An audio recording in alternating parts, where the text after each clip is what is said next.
இந்த தேசத்திற்கான அவர் பாடுபட்ட போராட்டத்திற்காக அவர் பாடுபட்ட அந்த தியாகங்களை எல்லாம் வரக்கூடிய அடுத்த தலைமுறை இளைஞர்கள் மக்கள் மறந்துவிடக்கூடாது என்ற உயரிய நோக்கத்திலே தேசியமும் தெய்வீகமும் எனது இரு கண்கள் என்று சொல்லி அந்த இரு வார்த்தைகளுடைய கோட்பாட்டிலிருந்து எந்த ஒரு தருணத்திலும் மாறாது இறுதி வரை வாழ்ந்த அந்த தியாகச்சமருடைய தேசப்பற்றை அடுத்த தலைமுறைகளுக்கு எடுத்து செல்ல வேண்டிய கடமை பொறுப்பு நமக்கு இருக்கிறது என்கின்ற நிலையில் அதற்காக ஒட்டுமொத்த தமிழகம் முழுவதும் இருக்கக்கூடிய அனைத்து தரப்பட்ட மக்களிடத்திலே சென்று தேசப்பற்றை வளர்த்து வாழ்ந்து மாய்ந்த சிதம்பரம் பிள்ளைனார் போன்ற ஒவ்வொரு தியாகிகளுடைய வரலாறுகளை எடுத்துச் சொல்ல வேண்டிய பொறுப்பை எடுத்துச் செல்ல வேண்டும் என்று நான் முடிவெடுத்து இது சம்பந்தமாக தமிழக காவல்துறையிடத்திலே அனுமதி கோரியிருக்கிறேன். நிச்சயமாக விரைவில் அது கிடைக்கும் என்று நம்புகிறேன். அந்த பட்சத்திலே வருகின்ற அக்டோபர் மாதம் 30ஆம் தேதி ஜெயந்தி விழா முடிந்ததற்கு பிறகாக தமிழகம் முழுவதும் வட ஆற்காடு மாவட்டம், தென் மாவட்டங்கள், வட மாவட்டங்கள் அனைத்து மாவட்டங்களிலுமே நான் தொடர்ச்சியாக பயணம் செய்து அவருடைய புகழையும் அவர் இந்த தேசத்திற்காக வெள்ளையர்கள் எதிர்த்த தியாகங்களையும் குற்றப்பரம்பரை சட்டத்தை எதிர்த்து இன்றைக்கு இருக்கக்கூடிய 114 சமுதாய மக்கள் அந்த அடிப்படையிலே இன்றைக்கு அரசின் பயன்களை பெறக்கூடிய நிலையில் இதை உருவாக்கி கொடுப்பதற்கு போராடியவர்களுடைய தியாகங்களை வரலாறுகளை எடுத்துச் சொல்ல வேண்டிய பொறுப்பு நமக்கு இருக்கிறது என்பதை உணர்ந்து அதற்கான ஒரு திட்டத்தை தயாரித்துள்ளேன். அதை ஒட்டுமொத்தமாக உங்களிடத்திலே பகிர்ந்து கொள்ள வேண்டும். அதே தருணத்தில் இந்த தகவலை அறிந்த பொதுமக்கள் யார் விருப்பப்படுகிறார்களோ அவர்களுடைய கிராமங்களிலிருந்து அழைப்புகளை கொடுத்தால் அந்தந்த கிராமங்களுக்கு சென்று இவர்களை பற்றிய சொற்பொழிவுகளையும் பேச்சுக்களையும் வரலாறுகளையும் எடுத்துரைப்பதற்கு நான் தயாராக இருக்கிறேன் என்பதை தெரிவிப்பதற்காகத்தான் உங்களை இந்த நேரத்தில் நான்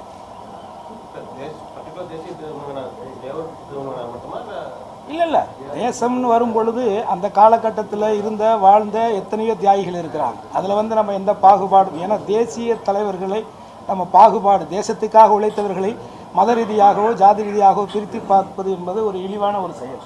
ஆக ஒருபோதும் அதை நான் செய்ய தயாராக இல்லை. நான் ஒட்டுமொத்தமாக அந்தந்த பகுதிகளே வாழ்ந்த தலைவர்கள் இருப்பார்கள், அவர்களை பற்றி எடுத்துரைக்க வேண்டும். பொதுவாக நோக்கம் குழந்தைகள் மத்தியிலே அடுத்த தலைமுறை மத்தியிலே தேசப்பற்று, மொழிப்பற்று, மண்பற்று, இனப்பற்று வர வேண்டும் என்பதுதான் நோக்கம். இல்லை, வரலாறுகளை எனக்கு தெரிஞ்சதை நான் எடுத்து சொல்ல போகிறேன். நமது முன்னோர்கள் நமக்கு சொல்லிக் கொடுத்ததை எடுத்து சொல்ல போகிறேன். நமது முன்னோர்கள் எழுதி வைத்த உண்மையான வரலாறுகளை எடுத்து சொல்ல போகிறேன். ஏன்னா இன்றைக்கி சமீப காலங்களாக நீங்கள் பார்த்தீங்கன்னா பொய்யான வரலாறுகள், உரட்டுக்கள் அதிகமாகிடுச்சு. அதில் இன்றைக்கு சோசியல் மீடியாங்கிற பெயரில் தவறான தகவல்களை உண்மையென்று நம்பக்கூடிய ஒரு மனநிலைக்கு மக்கள் மடைமாற்றம் செய்யப்பட்டிருக்கிறாங்கிறது யாரும் மறுக்க முடியாத ஒரு விஷயம். அதனால் உண்மையான வரலாறுகளை, ரெக்கார்டு ஆதாரபூர்வமாக இருக்கக்கூடிய வரலாறுகளை, வெள்ளையர்கள் காலத்திலே சண்டையிட்ட அத்தனையும் வரலாறுகளாக ஆவணப்படுத்தப்பட்டிருக்கு. அந்த வரலாறுகளை நம்ம ஆதாரங்களோடு எடுத்து சொல்லணும்.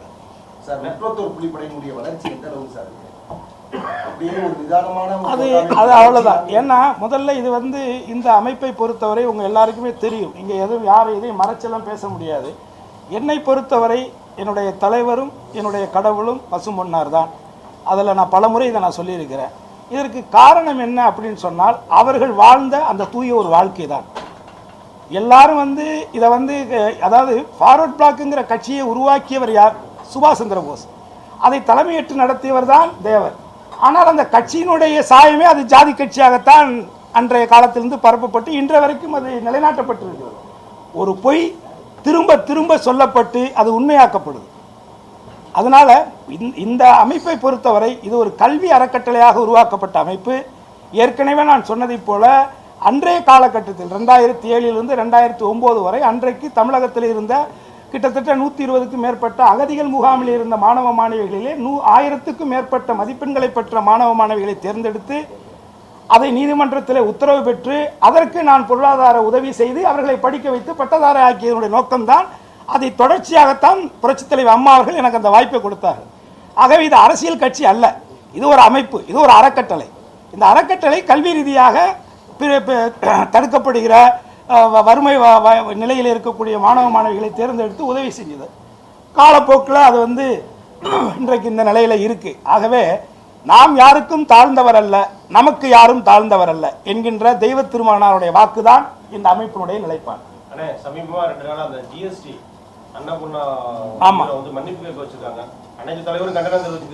இல்லை அது அதாவது ஜிஎஸ்டி நியாயமாக நான் ஒரு நடிகனாக நான் சம்பாதிக்கிற பணத்தில் 18% நான் ஜிஎஸ்டியாக கட்டுறேன். ஒரு நாட்டினுடைய சட்டத்திட்டத்தை நான் மதிக்கிறேன். இந்த நாட்டினுடைய குடிமகனாக இந்த தேசத்தினுடைய நலனுக்காக நான் அதை ஏற்றுக்கிறேன். நான் வறுமையில் தான் இருக்கேன். ஆனாலும் நான் சம்பாதிக்கக்கூடிய அந்த பணத்தில் 18% 1 லட்சம் ரூபாய் நான் சம்பளம் பெற்றேன். ஆனால் 18,000 ரூபாயை இந்த தேசத்திற்கு நான் கொடுக்குறேன்.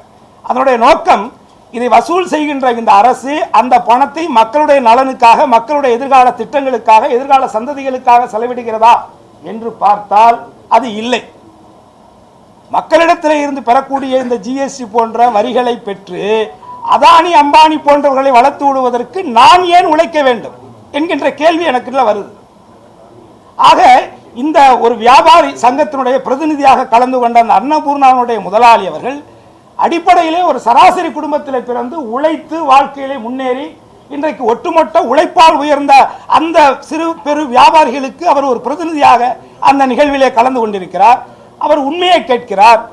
பன்னுக்கு வரி இல்லை, ஆனால் அதில் தடவுகின்ற ஜாமுக்கு 18% வரி போடுகிறீர்கள் என்று கேட்கிறார். இனிப்பு பலகாரங்களுக்கு ஒரு வரியும் காரப்பலகாரங்களுக்கு ஒரு வரி, இப்படி பாகுபாடு பெரிய குழப்பங்கள் இருக்கேன்னு கேட்கிறார். உடனே அவரை அழைத்து நீங்கள் அடுத்த நாள் வந்து மன்னிப்பு கேட்க வைப்பது என்பது இதுதான் பாஜக அரசினுடைய நிலை. ஒட்டுமொத்த தமிழகத்தில் இருக்கக்கூடிய அத்தனை வியாபாரிகளையும் அவர்கள் அசிங்கப்படுத்தி இருக்கிறார்கள், அவமானப்படுத்தி இருக்கிறார்கள். இதற்கு மேலே என்ன நடக்கணும்? இதை விட ஒரு சர்வாதிகாரம் என்னவாக இருக்க முடியும்? ஒரு கலந்தாய்வு கூட்டத்திலே கேட்கின்ற கேள்விக்கு பதிலை சொல்லுகின்ற ஒருவரை நீங்கள் மீண்டும் அழைத்து அவரை நீங்கள் மன்னிப்பு கேட்க வைக்கிறீர்கள் என்று சொன்னால் இது அன்னபூர்ணாவுடைய முதலாளிக்கு ஏற்பட்ட அவமானமாக நான் நினைக்கவில்லை. ஒட்டுமொத்தமாக தமிழகத்தில் இருக்கக்கூடிய அத்தனை குடிமக்களுக்கும் அத்தனை சிறு குறு வியாபாரிகளுக்கும் ஏற்பட்ட அவமானமாக நான் இதை கருதுகிறேன். சார், அதாவது பாத்தீங்கன்னா ஒவ்வொரு முறையும் இந்த மத்திய அரசாங்கத்தை பொறுத்தளவு பல்வேறு பிரச்சனைகளை தொடர்ந்து பண்ணிட்டே இருக்காங்க. யாருக்கும் ஒரு கேள்வி கேட்ட அமலாக்கத்துறை உள்ளிட்ட பல்வேறு பிரச்சனை இருக்கு. ஆனா அவங்களை எதிர்த்து கேட்கக்கூடிய நபர்கள், அரசியல் தலைவர்களாக இருக்கட்டும், யாருமே இன்னும் இல்லைன்ற மாதிரியான ஒரு அப்படியெல்லாம் கிடையாது. அதெல்லாம் இருக்கு, இல்லை இருக்காங்க, அதெல்லாம் இருக்காங்க. ஏன் இப்போ ராகுல் காந்தி பாராளுமன்றத்தில் கடந்த எதிர்கட்சி தலைவராக பொறுப்பேற்று தமிழ்நாட்டில் எந்த தலைவர் இருக்காங்க பிஜேபி எதிர்த்து நின்று அரசியல் பண்ணக்கூடிய அளவுக்கு? ஏன் எல்லாரும் தான் இப்போ வாய்ப்பேச்சு வேறு அப்படி இல்லைங்க. இதில் வந்து இப்போ ஒரு கருத்து சொல்கிறாங்க. இன்னைக்கு பெரிய பெரிய தலைவர்களே, நாட்டினுடைய பிரதமரே ட்விட்டு போடுறதுலையும் சோசியல் மீடியாவில் செய்தி அனுப்புறதுல தான் அரசியல் பண்ணிட்டு இருக்கிறாங்க. அப்போ அவங்களுக்கு எப்படி பதில் சொல்கிறது? அதுக்கு மட்டும் நாங்கள் ரோட்டில் இறங்கி பதில் சொல்லணுமா? அவர் சோசியல் மீடியாவில் சொல்கிறாரு, நாங்களும் சோசியல் மீடியாவில் சொல்கிறோம். அதனால் அவருடைய கருத்துக்களை இங்கே எல்லாரும் ஏற்றுக்கிட்டதால அர்த்தம் கிடையாது. இது போன்ற ஒரு நிலை இருக்கிற பட்சத்தில் முன்னாள் தலைவர்களான கலைஞர், ஜெயலலிதா அது மாதிரி விட்டுருப்பாங்களா? அந்த வல்லமை இப்போ இருக்கு சார். அந்த காலகட்டங்கள் மாறிடுச்சு. ஒருத்தருடைய ஆளுமையை அடுத்து வரக்கூடிய தலைமுறைகிட்ட இருக்குன்னு எதிர்பார்க்கிறதே முதல்ல சரியான இது இல்லை. ஒவ்வொருத்தரும் ஒவ்வொரு நிலைப்பாடு. யாருக்கு தெரியும் சார்? அரசியல் தானே, இது சராசரி அரசியல். நாளைக்கு யார் வேணாலும் நாளைக்கு ஒரு மிகப்பெரிய ஒரு எதிர்ப்பு சக்தியாக ஒன்று உருவாகிறதுக்கு வாய்ப்புகள் இருக்குது. அதனால் பொதுவாக எந்த ஒரு அரசியல் கட்சியாக இருந்தாலும் மக்களுக்கு விரோதமான கருத்துக்களை இப்போ வந்து தேசிய கல்விக் கொள்கையை கொண்டு வராங்க. அதை நம்ம முழுமையாக எதிர்க்கிறோம், தொடர்ச்சியாக எதிர்க்கிறோம்.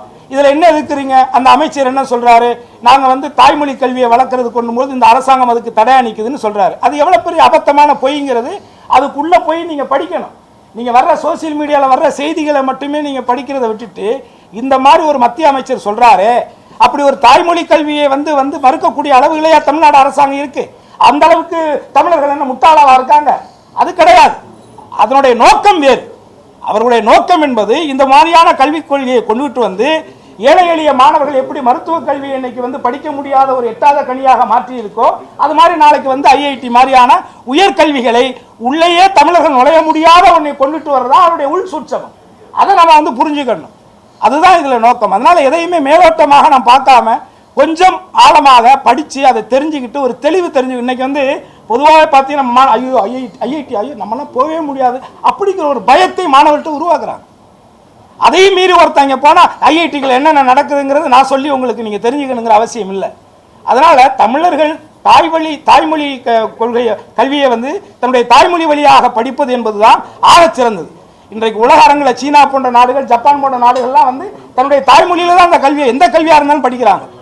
ஆகவே அதுதான் நடைமுறைப்படுத்தணும். இந்த தமிழ்நாட்டை பொறுத்தவரை நம்ம வந்து தேசிய கல்விக் கொள்கையை வந்து மறுக்கணும். அந்த நிலைப்பாடுகளில் தமிழக அரசாங்கம் எடுக்கக்கூடிய நடவடிக்கைகளுக்கு முக்குளத்தோர் புலிப்படை சார்பாக என்னுடைய மனப்பூர்வமான வாழ்த்துக்களை நன்றி. எல்லாரும் மன்னிப்பு கேட்க சொன்னாங்க. ஆனா அவங்க ஏதோ பெண் அப்படிங்கிற முறையில் ஒரு ஆதாயம் தர்ற மாதிரி ஒரு பெண் அமைச்சர் பெண் எம்எல்ஏ வந்து நீங்க வந்து இந்த பேசுறாங்க சார். நான் வந்து என்ன பிஜேபியை பற்றி கேட்டிங்கனாலே எனக்கு வந்து அது உடன்பாடே இல்லை சார். அது ஒரு ஏமாற்று கூட்டம் சார். தயவு செஞ்சு புரிஞ்சுக்கோங்க சார். அது வந்து முழுக்க முழுக்க ஒரு ஏமாற்று கூட்டம். ஏன்னா இன்றைக்கு தமிழர்கள் அந்த ஏமாற்று சதிகள் வலைகளுக்குள்ளே சிக்கிக்கிட்டாங்களேங்கிற ஒரு வேதனை எனக்கு இருக்குது சார். பதவி இதெல்லாம் இன்றைக்கி வரும் போகும் சார். காசு பணம் இன்றைக்கி வரும் போகும் சார். ஆனால் அடுத்த தலைமுறை இந்த மண்ணில் வாழணும் சார். நீங்கள் இந்த மண்ணையும் மக்களையும் மொழியையும் காத்து வச்சுட்டு போனால் தான் சார் அடுத்து வரக்கூடிய பிள்ளைகள் இந்த மண்ணில் வாழ முடியும். தயவு கூர்ந்து நான் வந்து அரசியல் ரீதியாக சப்பக்கட்டு கட்டுவது, ஒருத்தர் சொல்கிற கருத்துக்கு எப்படி சட்டமன்றத்தில் எதிர்க்கட்சி ஒன்று சொன்னால் ஆளுங்கட்சி ஒன்று சொல்லுவது, ஆளுங்கட்சி ஒன்று சொல்லும் பொழுது எதிர்க்கட்சி உங்கள் ஆட்சியில் இது நடக்கலையா என்று ஆண்டாண்டு காலமாக, இது வந்து இன்னைக்கு நேற்று இல்லை, 52 இருந்து பாரத பிரதமர் ஜவஹர்லால் நேரு இருந்த காலத்திலிருந்து இன்றைக்கு மோடியும் ராஜீவ்காந்தியும் இருக்கிற நிலையில் ஒரே மாதிரி தான் இருக்குது. விவாதங்கள் தான் வேறு வேறாக இருந்திருக்க தவிர எல்லாமே ஒன்றா தான் இருக்குது.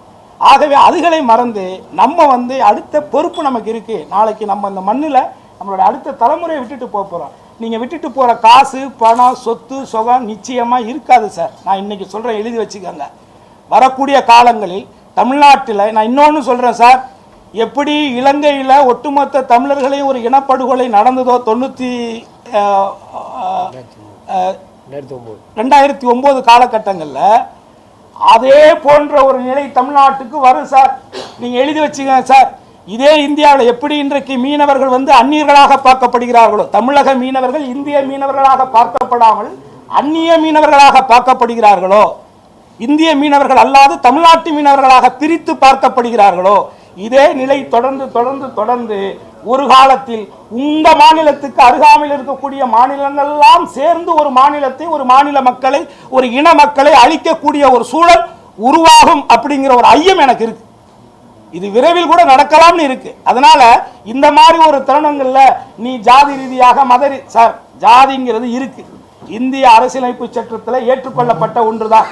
இங்க பிரச்சனை என்னன்னா, எந்த ஜாதியாக இருந்தாலும் நீ பேசுகின்ற தாய்மொழி என்னங்கிறதா. இது நீனோ நானோ உருவாக்குனது இல்லை. இது அது எந்த காலத்தில் உருவாச்சுன்னு கூட இதுக்கு நம்மகிட்ட ஒன்றும் பெரிய விவாத பொருட்களோ சான்றுகளோ இல்லை. ஆனால் அதையும் கடந்து, இதையெல்லாம் கடந்து தமிழர்களாக நாம் ஒன்றிணைய வேண்டிய ஒரு சூழல், ஒரு காலம், ஒரு கட்டாயம் இன்று ஏற்பட்டிருக்கிறது. நடிகரா ஒரு அரசியல்வாதியா விஜய் வேற அரசியலுக்கு வராரு, அவர் ஜொலிக்க வாய்ப்பு இருக்கா சார்? அரசியல் தாண்டி ஒரு முதலமைச்சர் ஆகணுன்ற வாய்ப்பு எதுவுமே இலவா கிடையாது சார். அவர் சினிமாவில் மட்டும் ஈஸியாக வந்துட்டாரு. முதன்முறையாக அவர் வந்து அவங்களுடைய தந்தையார் வந்து அவரை வச்சு படம் எடுத்தார். கிட்டத்தட்ட 6-7 படங்கள் சொந்த படமாகவே எடுத்தார். அன்றைக்கு இதே விஜயை பற்றி இதே பத்திரிகைகள், பெரிய பெரிய பத்திரிகைகள் எல்லாம் எந்த அளவுக்கு அவளை அவமானப்படுத்தினாங்க, அசிங்கப்படுத்தினாங்கிறது வரலாறு. அது இருக்கு. இன்னமும் அந்தந்த ஆபீஸில் போய் பார்த்தீங்கன்னா அவருடைய இது இருக்கு. அவரை அட்டை படத்தில் கூட போட மறுத்த மிகப்பெரிய பத்திரிகைகள்லாம் இருக்காங்க. அட்டை படத்தில் விஜயோட படத்தை போட மறுத்தவங்களாம் இருக்காங்க. ஆனால் இன்றைக்கு அவங்களே விஜய் ஒரு பேட்டி கொடுப்பாரான்னு நிற்கக்கூடிய நிலையும் இன்னைக்கு இருக்கு. அது மாதிரி தான் அரசியல். இப்போதான் வந்திருக்காரு, உள்ள வரட்டும். இன்னும் அவருடைய கொள்கை என்ன, நிலைப்பாடு என்ன, என்ன சிந்தனை, என்ன சித்தாந்தம், எதுவுமே இன்னும் அவர் சொல்லலை. கொடிக்க இன்னும் விளக்கம் கொடுக்குறேன்னு சொல்லியிருக்காரு. கொடுக்கட்டும், வரட்டும், வந்ததுக்கு அப்புறம் பார்ப்போம். அவர் மாநாட்டுக்கு அழைத்தா நீங்க போவீங்க? அது மாநாட்டுக்கு அழைக்கட்டும். முதல்ல அவர் முதல்ல அழைக்கட்டும். அழைச்சதுக்கு இப்போ கூட ஒருத்தர் மாநாடு அனௌன்ஸ் பண்ணியிருக்காரு. மது ஒழிப்பு இல்லையா? அவர் வந்து வகுப்புவாத, அதாவது ஜாதி மத அமைப்புகளுக்கு அழைப்பு இல்லை. அப்ப அவர் என்ன பண்ணிட்டு இருந்தாரு? இத்தனை வருஷமா என்ன பண்ணிட்டு இருக்காரு? அவருடைய கட்சியினுடைய அடிப்படை சித்தாந்தம் என்ன சார்? இப்ப டாக்டர் ராமதாஸுடைய கட்சி, பாட்டாளி மக்கள் கட்சி, அங்கீகரிக்கப்பட்ட ஒரு தமிழ்நாட்டு இந்திய அரசியல் இதுல வந்து தேர்தல் ஆணையத்தில் அங்கீகரிக்கப்பட்ட ஒரு கட்சி. இவரோட கட்சி அங்கீகரிக்கப்பட்ட ஒரு கட்சி. ஆனால் அந்த கட்சி பாட்டாளி மக்கள் கட்சி ஜாதி கட்சினா, விடுதலை சிறுத்தைகள் என்ன கட்சி? இன்னைக்கு ஏதோ ஒரு அர்ஜுன் ரெட்டி அது மாதிரி ஒருத்தர் சேர்ந்துட்டதுனால அது வந்து தேசிய கட்சியா மாறிடுச்சா? என்னது? முதல்ல உங்களுடைய நோக்கம் என்ன? பொது சிந்தனையா, சுய சிந்தனையா? பொது அரசியலா, சுய அரசியலா? நீங்கள் பொது அரசியல் செய்பவராக இருந்தால் அத்தனை பேரையும் தமிழகத்தினுடைய எதிர்கால சந்ததிகள் அழிய போகிறது. தமிழகம் குடிகார மாநிலமாக மாறப்போகிறது. ஆகவே இந்த மக்களை காப்பாற்ற வேண்டிய பொறுப்பு உங்களுக்கும் எனக்கும் இருக்கிறது. ஜாதி மதங்களை கடந்து தமிழர்களாக அத்தனை பேரும் ஒன்று கூடுங்கள். அந்த மாநாடை நாம் வெற்றிகரமாக நடத்தி காட்டுவோம். தமிழகத்தில் மட்டுமல்லாது ஒட்டுமொத்த இந்தியாவிலே மதுவிலக்கை கொண்டுகிட்டு வருவோம் சொன்னால் உங்களுடைய சிந்தனை பொது சிந்தனை, பொது அரசியல். ஆனால் இது மதவாத கட்சி யார சொல்றீங்க? பிஜேபியை சொல்றீங்க. ஜாதிவாதி கட்சி யார சொல்றீங்க? பாட்டாளி மக்கள் கட்சியை சொல்றீங்க. அப்ப மதவாத அமைப்புகள் வந்து வேற எதுவுமே இல்லையா? இஸ்லாமிய எத்தனை அமைப்புகள் இருக்கு, கிறிஸ்துவத்தில் எத்தனை அமைப்புகள் இருக்கு, அரசியல் ரீதியான கட்சிகள் இல்லாட்டியும் கூட அமைப்புகள் நிறைய இருக்கு. அதுல இஸ்லாமிய அமைப்புகள் நிறைய கட்சிகளே இருக்கு. ஆயத்தே மில்லத் உருவாக்கின முஸ்லீம் லீக் கட்சி என்ன, எந்த காலத்தில் உருவான கட்சி? இந்தியாவுடைய 3வது பெரிய கட்சி சுதந்திரம் அடைந்ததுக்கு பிறகாக. ஆக உங்களுடைய நோக்கம் முழுக்க முழுக்க நீங்கள் பாட்டாளி மக்கள் கட்சியையும் பிஜேபியையும் விட்டு நீங்கள் செய்யக்கூடிய இந்த அழைப்பு என்பது முழுக்க முழுக்க அரசியல். நான் சொல்றேன், இது முழுக்க முழுக்க அரசியலுக்காகவே செய்யப்படுகிற ஒரு நாடகம். தன்னை முன்னிலைப்படுத்துவதற்கான ஒரு இது. அப்படி இல்லை, நீங்க யாரை வேணாலும் முன்னிலைப்படுத்திக்கலாம், அதுல எந்த தவறும் கிடையாது. ஏன் ஒரு காலத்துல இதே இலங்கையில 2009க்கு முன்னாடி வரைக்கும் இதே தமிழ்நாட்டில் விடுதலை சிறுத்தைகளுடைய பேனர்ல தலைவர் பிரபாகருடைய படம் இல்லாத பேனரே கிடையாது. என்னுடைய சின்ன வயசுல இருந்து நான் சென்னையில் கிட்டத்தட்ட 85ல இருந்து நான் இருக்கேன். தலைவர் பிரபாகருடைய படம் இல்லாமல் விடுதலை சிறுத்தைகளுடைய பேனரை நான் பார்த்ததே கிடையாது. ஆனால் 2009 தலைவருக்கு மரணத்துக்கு பிறகாக இன்றைக்கு இருக்கக்கூடிய விடுதலை சிறுத்தைகளுடைய பேனர்ல தலைவர் பிரபாகருடைய படம் இருக்கா? யோசிச்சு பாருங்க. இதுதான் நடப்பு அரசியல். இன்றைக்கு ஒரு அரசியல். என்ன அரசியல் இது? உங்களுடைய அரசியல். உங்களுடைய அரசியலுக்காக நீங்க அப்ப ஜாதி மத அமைப்புகளுக்கு வாய்ப்பு இல்லை என்ன பண்ண நாங்கெல்லாம் என்ன பண்றது? இல்ல எங்களுக்கு சமுதாய பொறுப்பு இருக்கக்கூடாது நினைக்கிறீங்களா? ஏன் நான் இந்த மக்கள் அழிகிறத பார்த்து நாங்க வேடிக்கை பார்க்க நினைக்கிறீங்களா? எங்களை பிரிக்கிறீங்களா? ஜாதி ரீதியா சொல்லி எங்க எல்லாரும் தமிழர்களை தனித்தனியா பிரிக்கிறீங்களா? உங்களுடைய நோக்கம் என்ன? உங்களுடைய இலக்கு என்ன? என்ன அடைய போறீங்க இதை வச்சு? மற்றவர் எங்களை போன்றவர்களை ஜாதி அமைப்புன்னு சொல்ற நீங்க என்ன பண்ணிக்கிட்டு இருந்தீங்க இத்தனை வருஷமா? இதுக்கு பாராளுமன்ற உறுப்பினர் திருமாவளவன் அவர்கள் பதில் சொல்லணும். இது எங்களை என்னைக்கு மட்டுமில்ல, இது ஒட்டுமொத்தமாக தமிழகத்தில் இருக்கக்கூடிய ஒரு ஓய்வு பெற்ற ஆசிரியர் சங்கம், ஒரு ஓய்வு பெற்ற மின்வாரிய தொழிலாளர்கள், ஒரு ஓய்வு பெற்ற கழிவு தொழிலாளர்கள், இப்படி ஒவ்வொரு அமைப்புகளையும் நீங்க அசிங்கப்படுத்திருக்கீங்க, அவமானப்படுத்திருக்கீங்க. நான் சொல்றேன் குற்றச்சாட்டு. 2026 பொதுத்தேர்தலில் தனித்து நிற்பீங்களா சார்? தனித்தெல்லாம் நிக்க மாட்டேன் சார். தனித்துனா நானும் என் பொண்டாட்டி மட்டும் ஓட்டு போடுவாங்க. யார் போடுவாங்க ஓட்டு? பிராக்டிக்கலா பேசுங்க. இன்னைக்கு இருக்கக்கூடிய நிலைமையில விஜய்ங்கிறவரை தனித்து நின்னா என்ன ஆகும்னு தெரியாது சார். நீங்க நில அரசியலை கள அரசியலை புரிஞ்சுக்கங்க. இன்றைக்கு நமக்கு தேவை நான் தனிச்சு நிக்கிறேன்னா, நான் பெரும்பான்மையா நிக்கிறேனாங்கிறதெல்லாம் இங்க மேட்டரே கிடையாது.